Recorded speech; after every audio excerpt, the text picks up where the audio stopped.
Presidente da República Ramos Horta ao encontro do Presidente da Assembleia Geral França, onde colheu a posição Timor-Leste liga à relação internacional. Durante o Presidente da República Ramos Horta e a França, Sormal o Presidente da Assembleia Geral França, Joël Braun-Pivet, onde colheu com a Timor-Leste na posição relação internacional.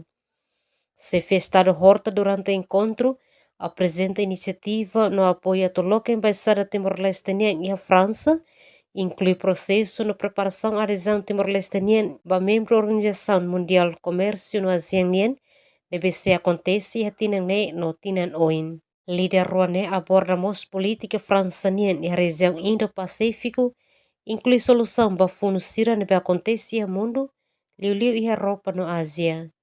Ramos Horta e Sormutone continua a expressar a preocupação para a paz e o mundo, violação de direitos humanos no combate à malnutrição, extrema nebe afeta balabari no inan feton sira. E que os lios se festaram Timor-Leste, usou a França, bela mobiliza o setor privado sira, a investe em Timor-Leste e a infraestrutura hotelaria, no contribui investimento e a área petróleo no gás, ou forma parceiro público-privado, Tirbolore e a Porto Tibar no Alcatel e a Cabo Submarino.